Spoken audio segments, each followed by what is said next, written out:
Master जी, ये पढ़ाई कब खत्म होती है? अरे भाई, ये कैसा सवाल है? मास्टर जी, जैसे दुनिया में हर चीज की हद है, तो पढ़ाई की भी तो कोई हद होती होगी। बस इतनी जल्दी पढ़ाई से घबरा गए आप लोग? नहीं मास्टर जी, वो जब हम रास्ते से आ रही थी तो हमारी इस बात पे बहस हो गई। ये बहुत अच्छी बात है। मुझे खुशी है इस बात की कि आप लोगों की बहस पढ़ाई के बारे में थी। दुनिया में यही एक चीज है जिसकी कोई हद नहीं। कुछ लोग तो सारी उम्र पढ़ते रहते हैं। मतलब हमें जिंदगी भर स्कूल आना है? नहीं, मैं तुम्हें जिंदगी का जरूरी पहलू सिखाऊंगा। आगे तुम लोग खुद पढ़ सकते हो। पर मास्टर जी, लड़कियां इतना पढ़कर क्या करेंगी? आखिर पढ़कर भी तो उन्हें चूल्हा चौका ही करना है। किसने कहा कि लड़कियां सिर्फ खाना पकाती हैं? दुनिया के बारे में पढ़ो। कारोबार से सियासत तक, डॉक्टर, अफसर, यहाँ तक कि कुछ लड़कियां चांद तक भी पहुंच गई हैं, सिर्फ और सिर्फ पढ़ाई के कारण। सच मास्टर जी? फिर तो मैं भी शहर जा सकती हूँ ना? हाँ, क्यों नहीं। अगर तुम पढ़ी लिखी हो, तुम जा सकती हो।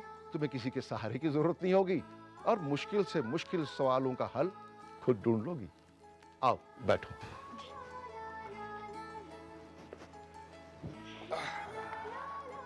बैठो। तो मास्टर जी, आज इतने गहरे समुद्र से हम क्या पढ़ने वाले हैं? इतिहास। माने? तारीख यानी हिस्ट्री।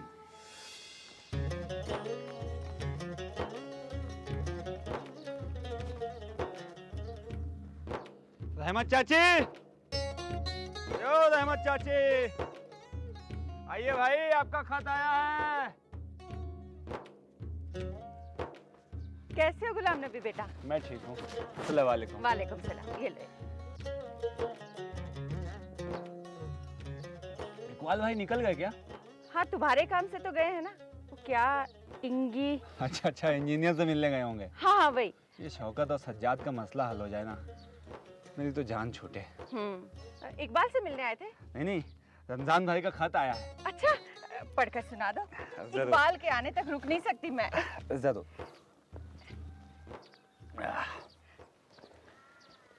लिखा है, अम्मी और खुर्शीद को सलाम, मैं यहाँ खैरियत से हूँ, उम्मीद है आप भी हैं। मैं आप लोगों को एक खुशखबरी देना चाहता हूँ। मेरी तरक्की हो गई है और आमदनी में 200 रुपए का इजाफा हुआ है। अल्हम्दुलिल्लाह। देखना अम्मी, अब हमारी ज़िंदगी में कोई कमी या परेशानी नहीं रहेगी। दुआ करना अल्लाह के रहमो करम हम पे हमेशा बने रहें। आपका रमज़ान। अल्लाह का लाख लाख शुक्र है, इसकी मेहनत रंग लाई है। अभी क्या, आगे देखिएगा चाची, आपका बेटा कितनी तरक्की करता है। अब तो बस एक ही फिक्र है, किस बात की? इसकी शादी जल्द हो जाए। वो भी हो जाएगी, भरोसा रखिए। अभी तक अच्छा हुआ है तो आगे भी अच्छा ही होगा। क्या करूं बेटा, एक डर लगा रहता है, कहीं शहर की किसी लड़की से मोहब्बत न कर बैठे। क्यों, शहर में क्या बुराई है? नहीं, बुराई कुछ नहीं, पर लड़की हमारे यहाँ के रहन सहन तौर तरीकों को अच्छी तरह जानती हो ना, तो इसकी जिंदगी संवर जाएगी। और फिर कौन जाने ये सारी जिंदगी शहर में रहने वाला भी है या नहीं। आपको गांव की ही लड़की चाहिए रमजान भाई के लिए? गांव की हो तो उससे बेहतर तो कुछ भी नहीं। मेरी नजर में है एक लड़की, अगर आपको कोई एतराज ना हो तो मैं राय दे सकता हूँ। अरे बेटा, तुम्हें इजाजत की क्या जरूरत? कौन है वो? मुक्ता। मुक्ता? लेकिन वो मतलब अच्छी लड़की है, पर हमारे यहाँ वो तो। अब आपने कह भी दिया है कि लड़की अच्छी है, तो फिर मुझे लगता है कि ऊंच नीच का ख्याल नहीं करना चाहिए। और अब तो वो खुर्शीद बहन के साथ पढ़ने भी जाती है, अब ऊंच नीच कहाँ रहा। और मेरे हिसाब से तो आपके ख़ानदान और घर को समझने वाली इससे अच्छी लड़की नहीं मिलेगी चाची। आपको पूरा घर संभाल लेगी। तुम गलत नहीं कह रहे बेटा, पर आपको सही लगता है, फिर भी अपने फैसले पे शक करना मुझे लगता है ठीक नहीं है। चलिए ठीक है, फिर भी ये तो मेरी अपनी राय है। आप इकबाल भाई और खुर्शीद बहन से भी पूछ लीजिएगा, बाद में आपको जो भी सही लगे वो फैसला कीजिएगा। और हाँ, रमज़ान भाई से भी मशवरा ज़रूर ले लीजिएगा, ठीक है? बाकी आपको जो भी ठीक लगे आप फैसला कर लीजिएगा, जो भी आपको सही लगे। मैंने अपनी राय देनी थी, मैंने दी। अच्छा, अब मैं चलता हूँ। सलाम। खत। ये खत। सलाम।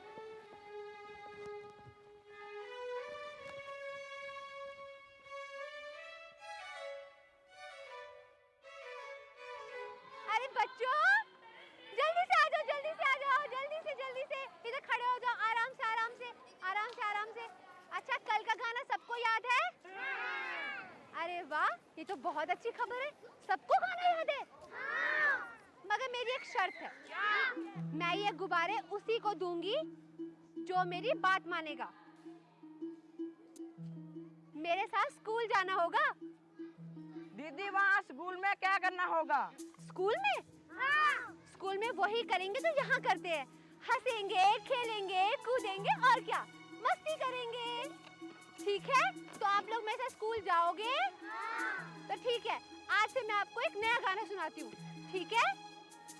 पेन माने कलम, पेन माने कलम, 10 माने 10, 10 माने 10, 9 माने अप, 9 माने अप, 10 माने कम, 10 माने कम, 8 माने मुर्गी, 8 माने मुर्गी, पिजन माने कबूतर, पिजन कबूतर, पिजन कबूतर, उड़न फ्लाई, लुक देखो, आसमान sky, A for apple, A for apple, B for boy, boy माने लड़का, गर्ल माने लड़की, बॉय माने लड़का, गर्ल माने लड़की, तालीम जिसने हासिल न की, किस्मत फूटी उसकी। बच्चों बच्चों जल्दी आ, जल्दी जा। मास्टर जी, आपके स्कूल में इतने बच्चों के लिए जगह है? अरे ये क्या है, पकड़ के कहाँ से लाए इनको?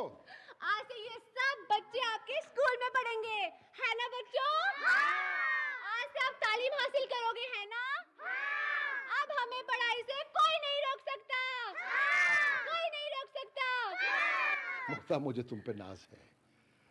अगर इस गांव में तुम जैसी बेटियां पैदा हुई तो मुझे यकीन है आने वाले दिनों में इस मुल्क का वजीर आजम इसी गांव से हो। तो बच्चों जल्दी से आ जाओ, मास्टर जी पढ़ाई चलो शुरू आ करें। जाओ जल्दी, जल्दी, अंदर, जल्दी, आ जाओ। जल्दी, शाबाश आ जाओ, जल्दी, जल्दी, शाबाश जल्दी, शाबाश शाबाश। शाबाश। चलो चलो चलो, हाँ हाँ हाँ, शाबाश, बैठ जाओ बैठ जाओ बैठ जाओ, शाबाश। मेरी समझ में तो कुछ नहीं आता।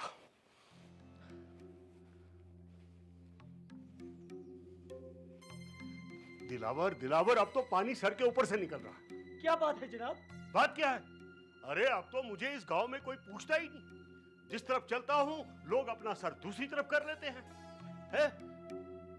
हर तरफ गुलाम नबी गुलाम नबी, गुलाम नबी ने ये किया, गुलाम नबी ने वो किया, गुलाम नबी नहीं हुआ तो खुदा हो गया। इतना गुस्सा करना आपकी सेहत के लिए ठीक नहीं है जनाब। आपको भी नबी पीर के पास जाना चाहिए, वो आपकी भी सभी तकलीफें दूर कर देगा। कमीने, खाता हमारी है और तारीफें करता है उसकी। चल मेरे साथ। अबे चल ना। कहाँ? चल।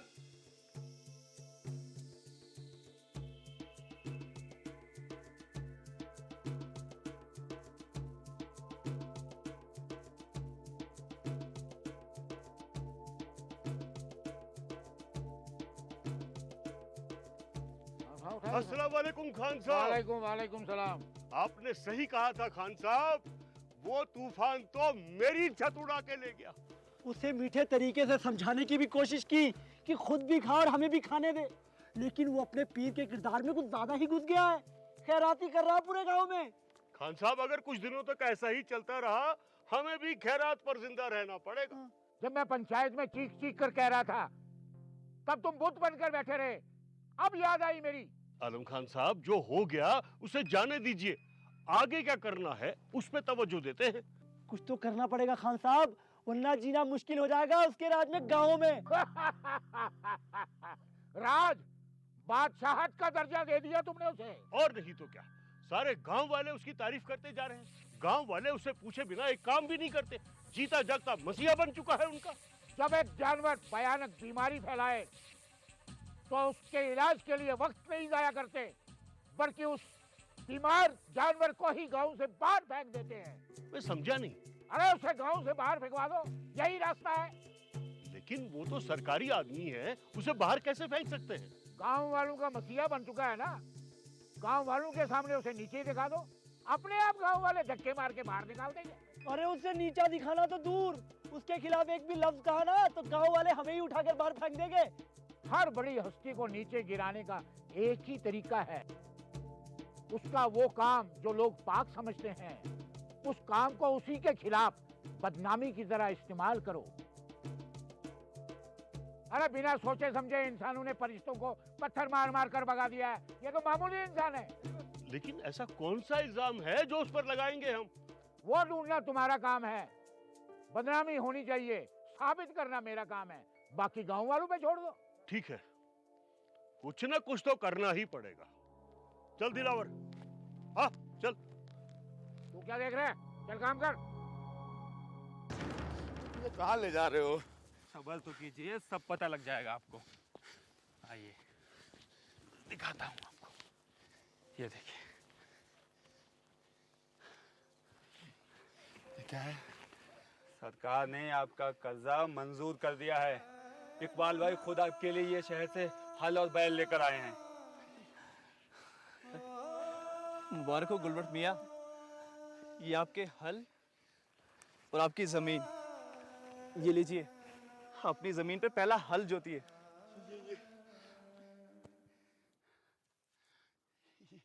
ये सब मेरा है? हाँ हाँ, ये सब आपका है। ये सब हल बैल ये सब मेरे हैं? हाँ, ये सब आपका है। सब आपका है। अरे क्यों नाराज है?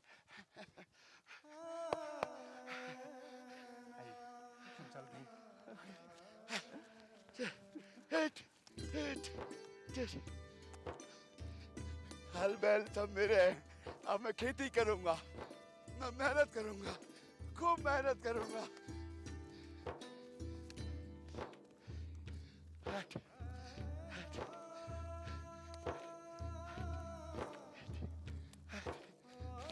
इस मुल्क का हर आदमी अगर आपकी तरह सोचने लगे तो इसका मुस्तकबिल क्या से क्या हो सकता है।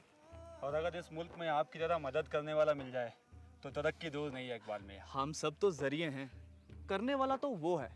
अच्छा इकबाल मियाँ, म्यूनसिपैलिटी में आपका कोई जान पहचान का है? नहीं तो, पर पहचान निकल जाएगी। क्यों? एक और सरकारी मसला था जिसमें आपकी मदद चाहिए थी। हाँ हाँ ज़रूर, क्यों नहीं। चलिए, बहुत बहुत शुक्रिया आपका। चलिए।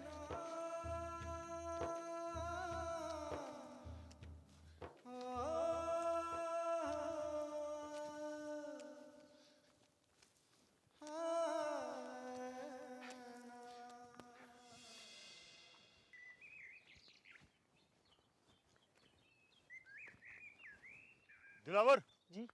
तू आज से क्या अभी से गुलाम नबी पर नजर रखेगा। वो किससे मिलता है, किससे बात करता है, कहाँ जाता है, मेरे को पूरी खबर देगा शाम को। ठीक है? जी। जा, जल्दी जा।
अस्सलामुअलैकुम। हल और बैल खरीद लिए? कहाँ डाका डाल के आए हो? दे सब आपकी मेहरबानी है जनाब। लगता है हल और बैल के साथ हिम्मत भी खरीद लाए हो। बड़ा तीखा हो गया है बे तू। सच कह रहे हो आप। आपने ही तीखे होकर बात कही थी ना, कर्जा लेना हो तो सरकार के पास जाना। तो सरकार ने ही दिया है ये औजार। मतलब तू सरकार से पैसे लाया है? मैं नहीं, नबी साहब और खुर्शीद के शौहर ने सर के सरकारी बैंक से कर्ज दिलाने में मदद की थी मेरी। जनाब, पर बैंक आपसे छोटी है। क्या मतलब ये कि आप महीने भर में जो सूद लेते हैं वो एक साल में लेती है। शायद उन्हें धंधा करना नहीं आता आपकी तरह। ये तुम्हारी जुबान नहीं, ये उस मरदूत डाकिया की जुबान बोल रही है। और सुन ले, तुम्हारी जुबान तुझ पर और उस पर भारी ना पड़े तो मेरा नाम भी आलम खान नहीं। हाँ, सब्जी खरीदने आए हो? यहीं से खरीदना, बाजार से नहीं। हम असल भाव में देंगे, बिना सूद के। और तो और तुम्हें कुछ गिरवी भी नहीं रखना पड़ेगा। मैं ये तुम्हारे लबस क्यों अटक रहे हैं? हाँ, एक काम करना, कल में से स्कूल चलना, मास्टर जी सब कुछ सिखा देंगे तुम्हें। बस कर रोनिया, बहुत बक रही है तू। क्यों उसके मुंह लगती है तू? अबू, बहुत डोज जमा ली है उसने, थोड़ा तो हिल जाने दो उसे। तू लड़की है। वही तो, मैं लड़की हूँ। अगर आज एक लड़की उसके मुंह लगी है, सोचो कल सारे गांव वाले उसकी क्या हालत करेंगे अगर वो सीधे रास्ते नहीं चला तो। अच्छा गुस्सा छोड़, अब चाय पिला दे। चलिए आप चाय पीजिए, बहस तो पूरी उम्र चलती रहेगी। आप चाय पीजिए।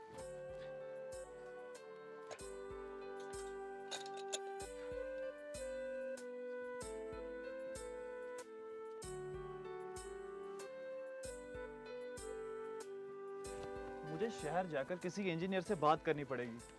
वो यहाँ आएगा, इस जगह का मुआयना करेगा, फिर पता चलेगा कि क्या करना है। इस सब में कितना वक्त लगेगा इकबाल मियाँ? मैं जल्द से जल्द मसला सुलझाने की कोशिश करूंगा। खर्चा कितना होगा? खर्चे की फिक्र आप लोग बिल्कुल मत करो, हम कम से कम में आपका काम करवाने की कोशिश करेंगे। और अगर कुछ सरकार से रियायत मिल सकती है तो उसकी भी पूरी कोशिश करेंगे। चलिए। अब जब सारा मसला सुलझ रहा है तो खर्चे को लेकर रो मत। रोने की आदत तेरी है, मेरी नहीं। अरे भाई, ये तुम्हारा पानी का मसला तो हल हो जाएगा, ये झगड़े का मसला कौन सुलझाएगा? जब देखो तब शुरू हो जाते हो। जब देखो रोता रहता है, रोता रहता है। मैं रोता तू है, मैं नहीं। अबे मैं तो रोऊंगा ही, पानी तो मेरे घर में आता है। तो लगा दीवार। दीवार तू लगाएगा, मैं लगाऊं? मैं क्यों लगाऊं? लगाएगा नहीं।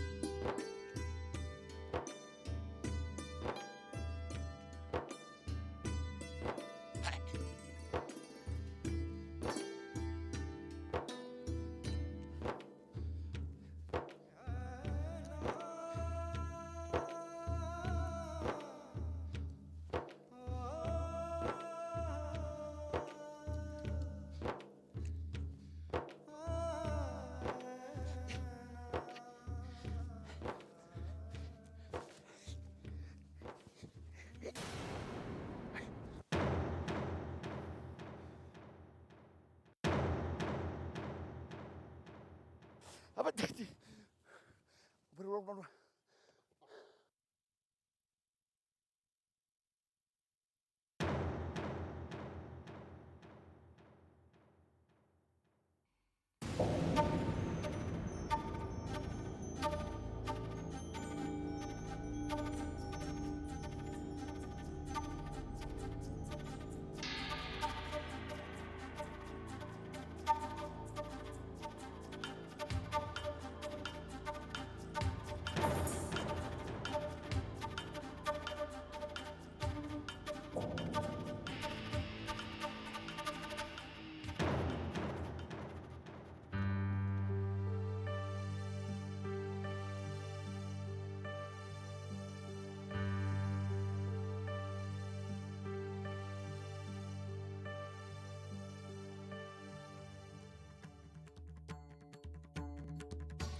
नबी साहब!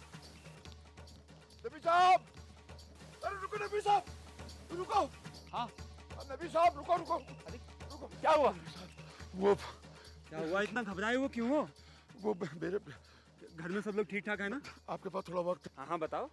तो चलिए मेरे साथ। मैं चिट्ठी बांट के आऊँ? नहीं नहीं नहीं, आप चलिए मेरे साथ। कहाँ? आप आओ तो सही, मैं दिखाना चाहता हूँ। जल्दी चल, आप जल्दी चल, चिट्ठी रख लो ना।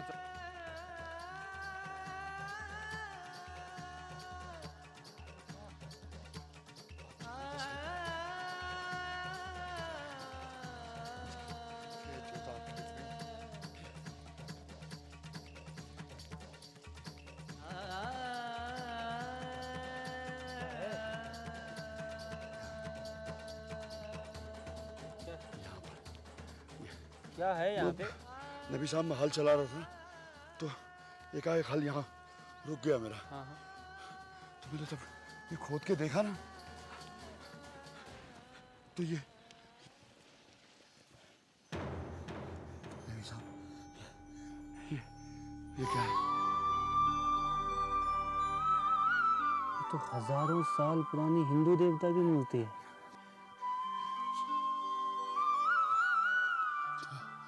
अब क्या करें? हिंदू मजहब के बारे में मैं ज़्यादा नहीं जानता, प्रसाद काक जी से पूछना होगा।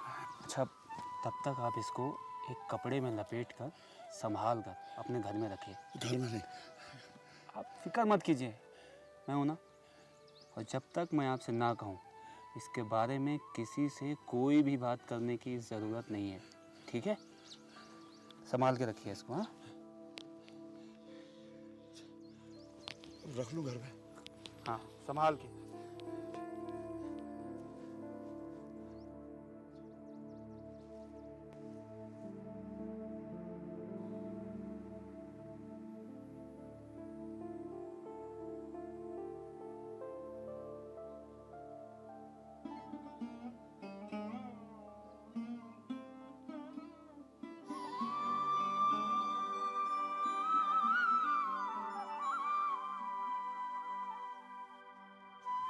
अरे गुलाब नबी, सब ठीक है ना?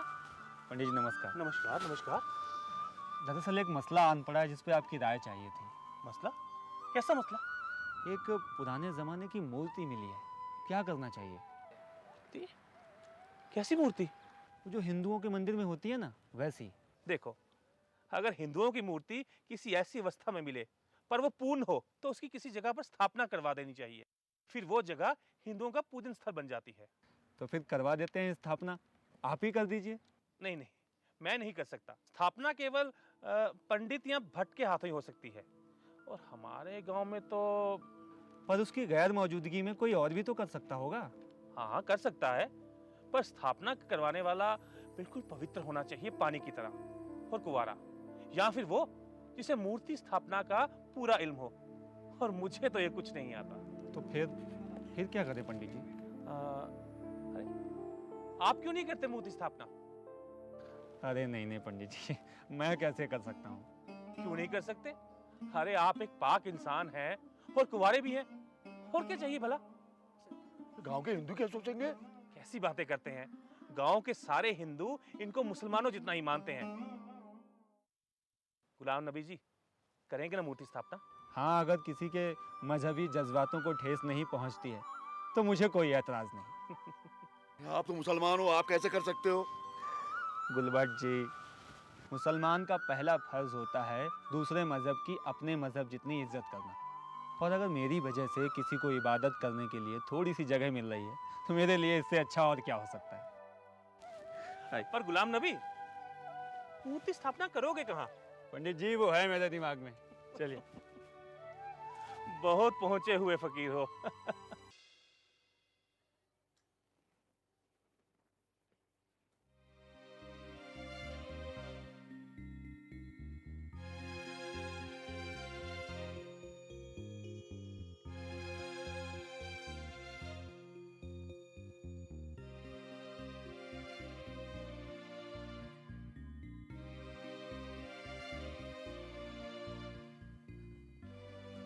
कुछ मिला? नहीं साहब, चिट्ठियां बांटता है, गांव वालों को मशवरे देता है, हमारी गुंजाइश के लिए कुछ नहीं छोड़ा। ऐसे तो धीरे धीरे फकीरी से गांव वालों का खुदा बन जाए। आज गांव में उसकी शोहरत का नजारा अपनी आंखों से देख कर आ रहा हूँ। जिस तरीके से उसकी शोहरत बढ़ रही है, एक समय में गांव वाले एक तरफ और हम एक तरफ हो जाएंगे। तुझे उस पर नजर रखने के लिए इसलिए नहीं कहा था कि तू शाम को आके उसकी तारीफों के पुल बांधो। आपको आगाह करना मेरा काम है साहब। जो काम दिया वो तो तू ठीक से करता नहीं। कर तो रहा हूँ साहब। अब गुलाम नबी कोई गलती करे तभी उसकी गर्दन पकड़ू ना। इतना साफ आदमी इस जमाने में किसी को पता भी हो कि उस पर नजर रखी जा रही है, तब भी कोई इतना मुकम्मल नहीं होता। अरे हालात मिलते नहीं हैं तो पैदा कर। तुझे यहाँ सिर्फ हिसाब करने के लिए और खाने के लिए नहीं रखा है मैंने। सोचने का सारा काम आप करते हैं। आप सोचिए, मैं अमल करूंगा। अरे कोई गलती नहीं करता है तो कोई उसकी कमजोरी तलाश कर। अरे साहब, जो गांव के सबसे ताकतवर इंसान के साथ दुश्मनी मोड़ ले, अंजाम की परवाह किए बगैर, उसकी क्या कमजोरी हो सकती है? तू तो सारे रास्ते खुलने से पहले ही बंद कर देता है। सिर्फ इतना कह रहा हूँ कि हमें कोई और बेहतर तरीका मिल सकता है। सरकार से सिफारिश करवा के उसका तबादला करवा दे। माफ करना मालिक, गांव वालों की मदद करने में हम बरसों लगा देते हैं। सरकारी काम में तो बहुत वक्त लगेगा और गुलाम नबी तब तक सारे गांव को अपने बस में कर चुका होगा। तो क्या हम गांव छोड़कर चले जाएं? कोशिश जारी रखते हैं, कोई ना कोई तरीका तो मिल ही जाएगा। अच्छा, आलम खान से पूछे? नहीं नहीं, वो तो उल्टा हम ही पर गरजेगा, कहेगा एक काम सौंपा था वो भी तरीके से नहीं कर पाया। दिलावर कुछ भी कर, अरे कर ना कुछ तो कर। तूने अभी कहा था ना कि मैं करूंगा। अपना दिमाग इस्तेमाल कर, कुछ ना कुछ तो कर ना। ठीक है, मैं पीछा करूंगा। जा पीछा कर।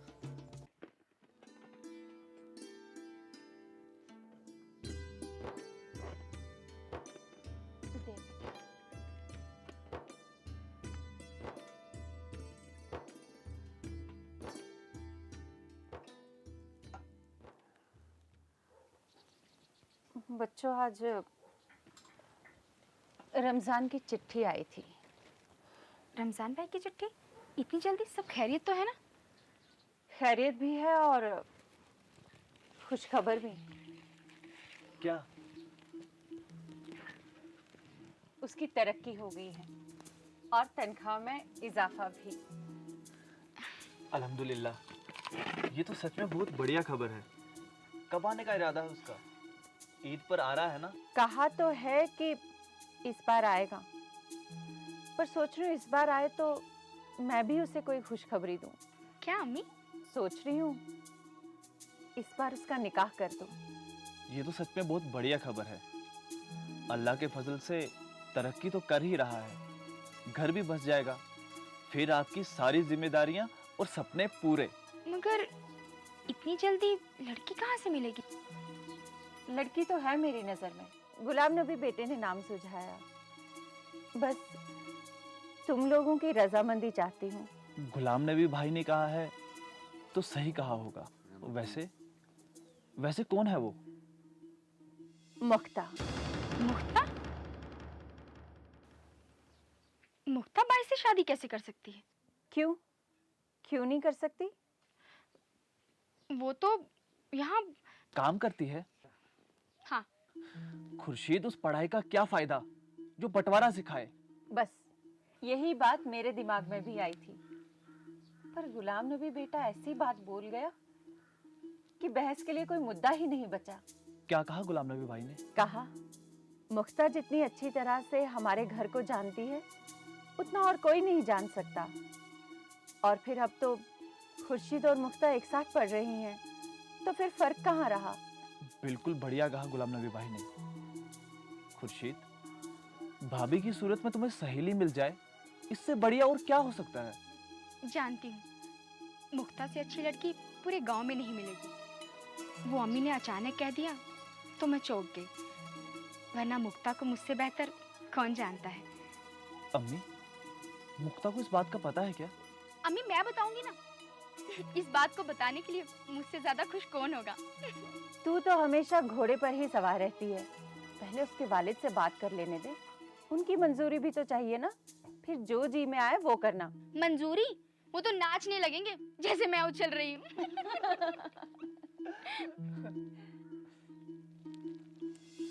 भट्ट साहब, लगता है आजकल बहुत मसरूफ हैं आप। आपके तो भाई दीदार ही नहीं होते हैं। वो 2-4 दिन के लिए मैं शहर गया हुआ था। भाई तुम तो जानते हो यहाँ कोई खास चीज़ तो मिलती नहीं है, दवाइयाँ तो बिल्कुल नहीं मिलती, और थोड़ा बहुत टेंशन का भी काम था। और बताइए, बच्चे कहाँ हैं आजकल? बच्चे तो भाई सबकी शादी हो गई है, सब अपने अपने घर में आबाद हैं। यहाँ तो बस मैं और तुम्हारी चाची रहते हैं। वो दीनानाथ जी तुम्हारी बड़ी तारीफ कर रहे थे, कह रहे थे कि तुम्हारी वजह से हर उम्र के बच्चों ने पढ़ाई में दिलचस्पी लेना शुरू कर दिया है। हाँ, बहुत परेशान थे वो। कह रहे थे इंस्पेक्टर आएगा, स्कूल में बच्चे नहीं हैं तो मेरा तबादला हो जाएगा। खैर, अब तो बच्चे भी आ गए हैं और तबादला भी नहीं होगा। बिल्कुल नहीं होगा, बिल्कुल नहीं होगा। भट्ट साहब, वो आप एक दिन कोई चबूतरे के बारे में बता रहे। चबूतरे के बारे में? अरे वो जो है ना आपके घर के बाहर। हाँ हाँ हाँ, वही मूर्ति वगैरह उसके बारे में। अच्छा अच्छा अच्छा, वो गुलाम नबी, ये बड़ा पुराना किस्सा है। जब यहाँ पठानों की हुकूमत थी तो आम लोगों पे बहुत जुल्म ढाए गए।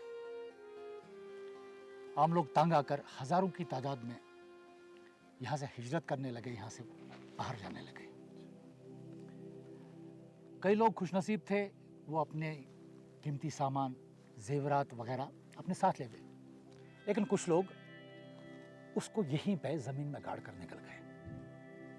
उनमें से बहुत सारे लोग तो वापस आए ही नहीं, और जो लोग आ भी गए उन्हें वो सामान ही नहीं मिला, या फिर वो भूल गए।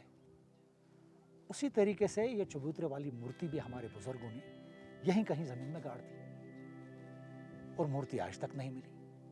इसीलिए ये चबूतरा खाली पड़ा हुआ है।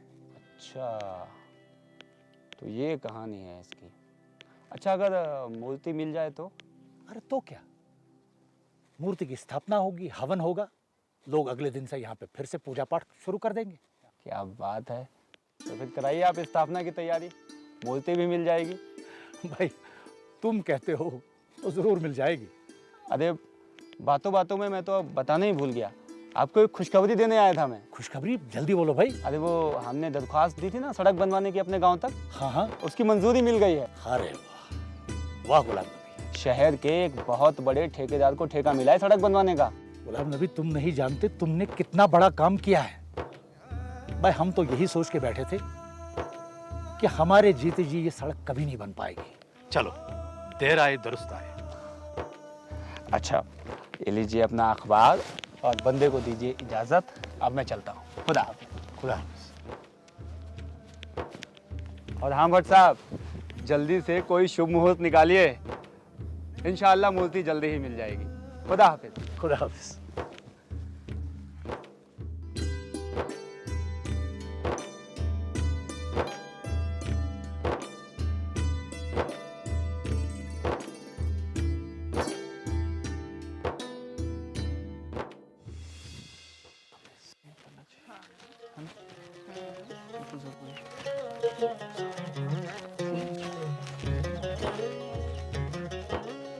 गुलबर्ट चाचा, गुलबर्ट चाचा, गुलबर्ट चाचा। अरे इकबाल मियाँ, राहत बीबी, सलाम वालेकुम। वालेकुम अस्सलाम। आइए आइए, अंदर आइए आइए आइए। आपने क्यों तकलीफ की, मुझे बुला लिया होता। बैठिए, तशरीफ रखिए। बात ही कुछ ऐसी थी गुलबर्ट भाई कि खुद ही आना पड़ा। मुख्ता के बारे में कुछ गलती हो गई उससे, अब बच्ची है ना, समझ ही नहीं है उसको। अब बच्ची नहीं रही, शादी की उम्र हो गई है उसकी। अगर आपको एतराज ना हो तो हम मुक्ता का रिश्ता अपने रमजान के लिए मांगने आए हैं। क्या? हाँ, मुख्ता हमारी खुर्शीद की तरह ही है। हमारे घर आ जाएगी तो बेटी की कमी पूरी कर देगी। मैं तो क्या कहूँ, अचानक अल्लाह को मुझ में बहुत रहम आ गया। इतनी खुशियाँ दे रहा हूँ मुझे। मैं तो बदकिस्मत इंसान हूँगा अगर मैं इस रिश्ते के लिए मना कर दूँ।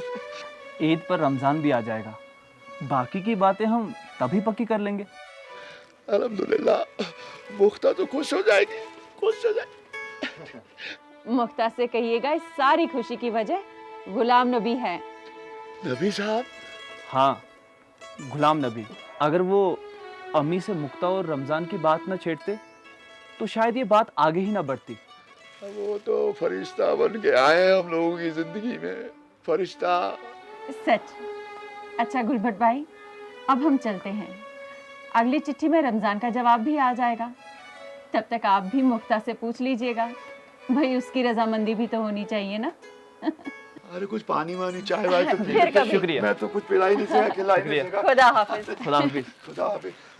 आए आए।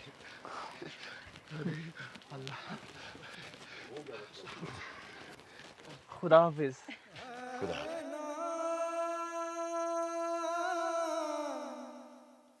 Oh मैंने ट्री तो पंखा मैंने फैन, मेज मैंने मक्का तो गेहूं मैंने वीट, नोज मैंने नाक तो पाँव मैंने फीट, राइस मैंने चावल तो वाटर मैंने पानी, किंग मैंने राजा तो क्यून मैंने रानी। अच्छा पापा, आपको कल वाला याद है, वो पिजन कबूतर उड़। बस बस बस बस बस, दोनों कहाँ से चली आ रही हो? स्कूल से। वहाँ क्या करती हो? तालीम हासिल करते हैं, और क्या। तालीम? अरे शर्म हया तुम दोनों में है कि नहीं? पढ़ने का चस्का लगा हुआ है। अरे तालीम हासिल करना लड़कियों के हक में नहीं है। हाँ चाची, कहाँ लिखा है? ये लो, 4 लफ्ज क्या पढ़ लिए तो ताने मारने शुरू कर दिए। अरे कहीं लिखा होता तो हमें भी पढ़ना आता। हाँ चाची, पढ़ाई की कोई उम्र नहीं होती, आप भी पढ़ सकती हैं। तेरी तो शादी हो गई है ना, तब भी स्कूल जाती है, शर्म नहीं आती? अपने शोहर से इजाजत लेके जाती हूँ। बस बस रहने दे तू। लड़कियों का काम है घर में बैठना, बच्चे पालना, घर संभालना, ना के पढ़कर मर्दों की बराबरी करना। चाची, आप जानती हैं शहर में लड़कियां लड़कों को टक्कर दे रही है हर मामले में। मास्टर जी तो ये भी कह रहे थे कि शहर की लड़कियां कार चलाती हैं, जंग लड़ती हैं, जहाज उड़ाती हैं, और जब उनका मन चाहे तब शादी करती हैं अपनी मर्जी से। ओहो, तूने तो जैसे दुनिया घूम ली हो। हमने भी ये चोचले बड़े सुने हैं हमारे जमाने में। लड़का लड़की एक जैसे हैं, कुछ बदला नहीं। मेरी सास और मेरे हालात में कुछ फर्क आया क्या? नहीं ना। अब तुम भी ऐसे ही करोगी तो शहर वालों की तरह तुम्हारी भी फितरत हो जाएगी। फिर उनमें और तुम में फर्क क्या रह जाएगा भाई? चाची, पढ़ाई से अकल आती है, जाती नहीं। बस बस, मुझे मत सिखा।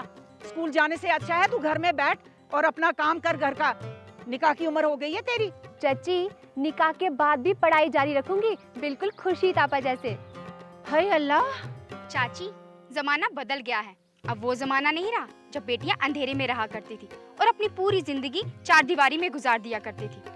आज तो अगर घर में पैसों की मुसीबत आ जाए ना, तो बेटियां आगे बढ़कर घर चलाती हैं, इस तालीम की वजह से। चाची, मैं तो आपको ये कहती हूँ कि कल से आप भी अपने बच्चों को तालीम हासिल करने के लिए भेजिए स्कूल। देखना, एक दिन आपको उन पर नाज होगा। बस रहने दे, ये हमारा दिमाग खराब कर देंगी। चल यहाँ से। चलो। ओल्ड मैंने बूढ़ी तो गोल्ड मैंने सोना, न्यू मैंने नया तो वीक मैंने रोना। चल चल चल।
बिना इजाजत के कहां अंदर घुसे आ रहे हो?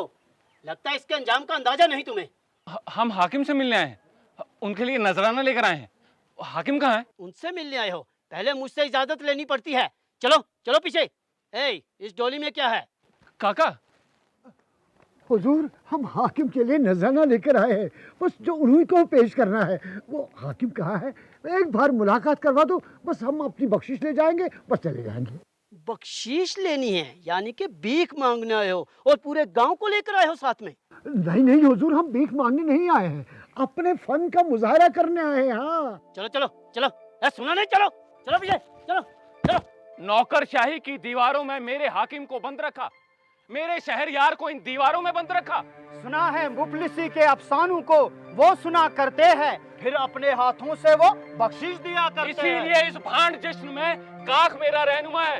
एक तो यह तकरार तुम्हारी, उस पर इतना पहरा है। सारे भांड दरवाजे आए और तरसे दीदार को, नजर लेके नजराना लाए, कह दो हाकिम सरदार को। वो मुंसिफ है, उलझे मसलों को सुलझाया करता है और कुछ भूले भटकों को रास्ता दिखाया करता है। कोई खबर दो, कोई खबर दो, हाँ मेरे सरकार को। कोई खबर दो, कोई खबर दो, हाँ मेरी सरकार को। इन सब की तलाशी लो और इनकी डोली की भी तलाशी लो।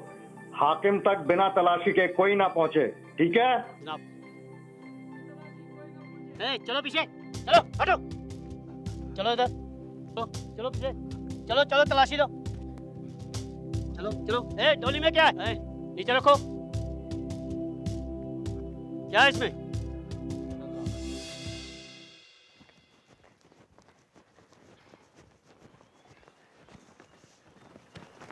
अरे मुखी। जी अबू। अरे मेरे पास तो आ। जी अबू कहिए ना, बताइए तो। अरे तू आ तो सही, तुझे कुछ आ रही हूँ। तुझे कुछ बात बतानी है, आ तो सही। बताइए क्या बात है?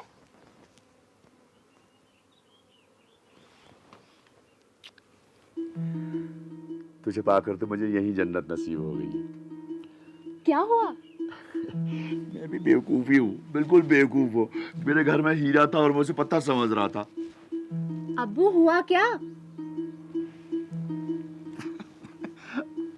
मैं कैसे कहूँ अब?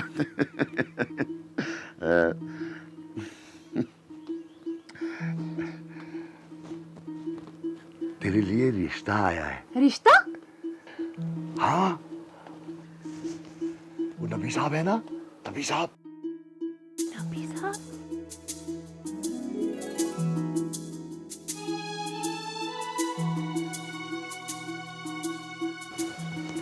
गुलाम नबी? हाँ, नबी साहब।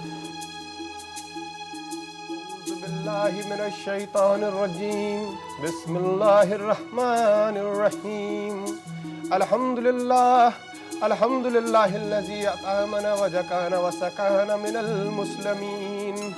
अल्हम्दुलिल्लाह खलक़ आदम मिन सलसालिन कल फ़ख़्ख़ार मिन हवा जलीलतिन अल मिक़दार। मुफ्ता भट्ट वल्द गुल भट्ट, आपका निकाह गुलाम नबी वल्द फ़तह अली से किया जाता है। क्या आपको कबूल है? कबूल है। क्या आपको कबूल है? कबूल है। क्या आपको कबूल है? जी कबूल है। गुलाम नबी वल्द फ़तह अली, आपका निकाह मुख्ता भट्ट वल्द गुलबट से किया जाता है। क्या आपको कबूल है? कबूल है। क्या आपको कबूल है? कबूल है। क्या आपको कबूल है? कबूल है। बिस्मिल्लाहिर्रहमानिर्रहीम।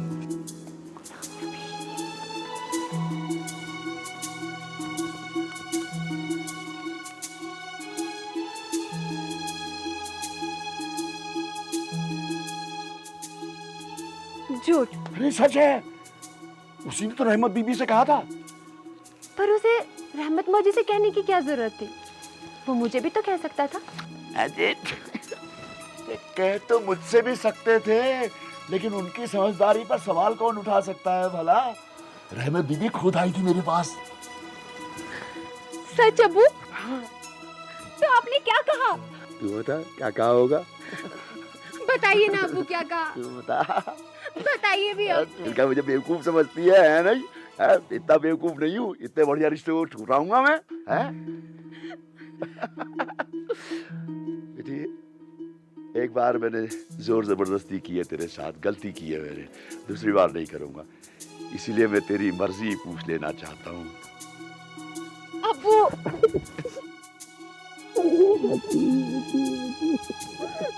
इतने अच्छे रिश्ते के लिए मेरी मर्जी की क्या जरूरत थी?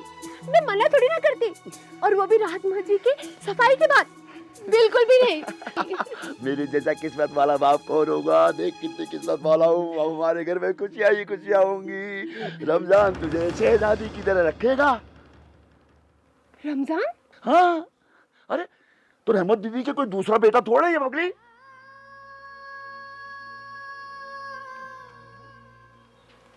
आपने तो कहा था गुलाम नबी। ये गुलाम नबी ने तो रहमत बीबी से बात की थी। अरे फरिश्ता बन के आया हमारी जिंदगी में। पर क्या? क्या हुआ? अभी तो तुझे बहुत अच्छा लग रहा था। रमजान तुझे पसंद नहीं? नहीं नहीं अबू, मैंने ऐसा कब कहा? मैं खुश हूँ। अरे मुझे तो डर है कहीं तेरी खुशियों को मेरी नजर न लग जाए। अल्लाह, मेरी जिंदगी तो अब खत्म होने पर आई है, पर तुम मेरे बच्चों पर रहमत बनाए रखना, रहमत बरकरार रखना अल्लाह। अबू, रहमत मौजी के साथ नबी भी आया था? अरे नहीं, कि फरिश्ते अपना काम करके चले जाते हैं। रहमत बीबी और इकबाल भाई आए थे रिश्ता लेकर। अल्लाह उन नेक बंदों को हर खतरे से बचाए। बेटी, तू उस घर में खूब खुश रहे, सुखी रहे।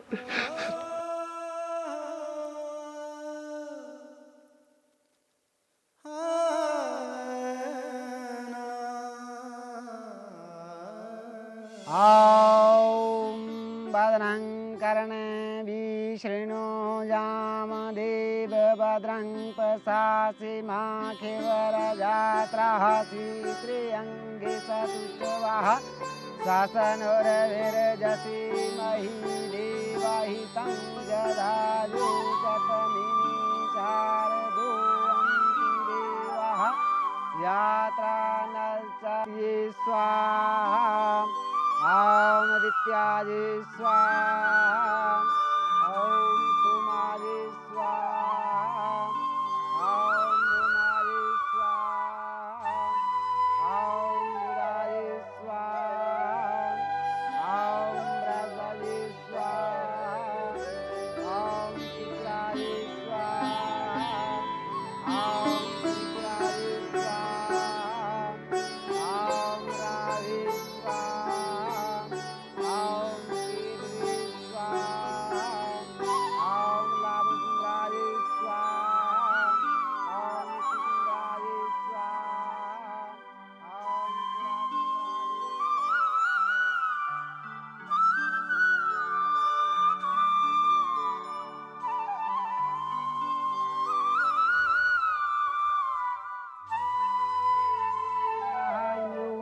शंकरकारे भानु शिवमी सुतो बुधश्च गुरु शुक्र शनिरो केतु इंद्रादेः दास्तिक देवता तेजोगिना कमलं मुखनं देवो श्री बुधश्च गुरु शुक्र शनिरो केतु सर्वे ग्रह शांति करावंतो हो। नमस्कार करो।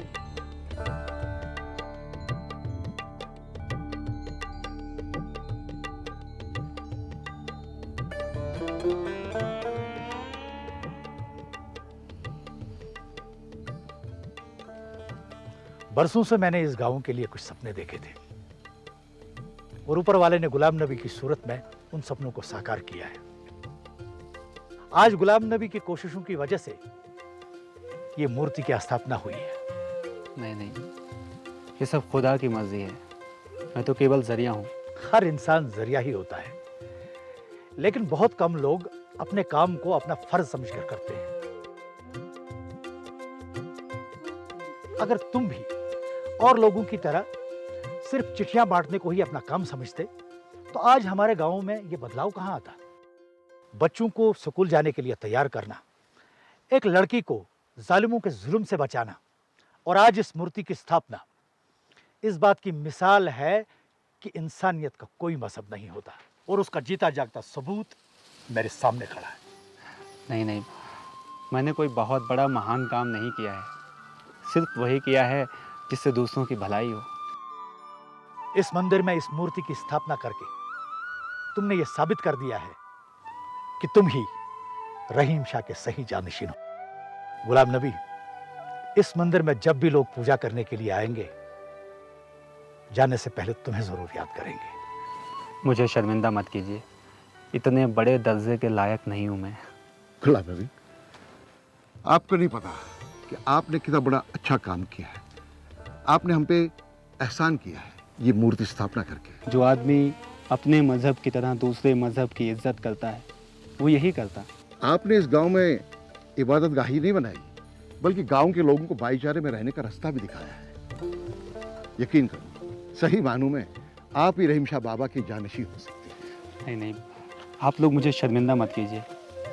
मैंने कहा ना, ये सब ऊपर वाले का करम है। अच्छा भट्ट साहब, अब मैं चलता हूँ।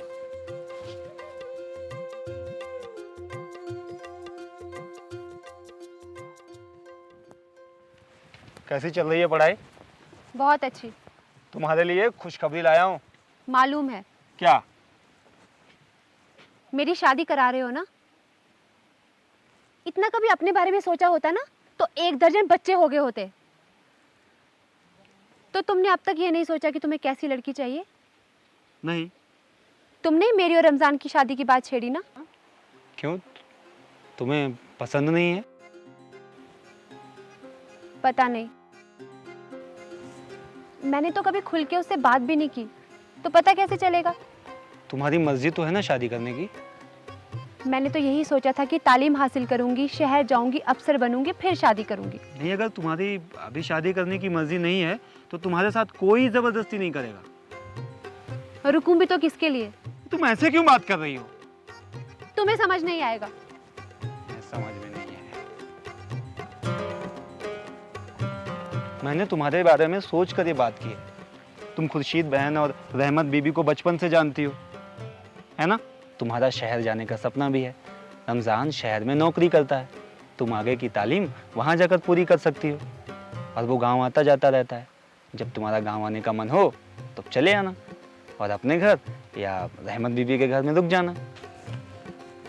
कभी अपने बारे में इतना सोचते हो? अपने बारे में? यही तो मेरे ख्वाब हैं। इस मुल्क में हर कोई तालीम याफ्ता हो, कोई मजलूम ना हो, हर कोई अपने बारे में सही या गलत फैसला कर सके। बहुत पहुंचे हुए पीर हो, नबी पीर साहब। अब ये तो मैं नहीं जानता।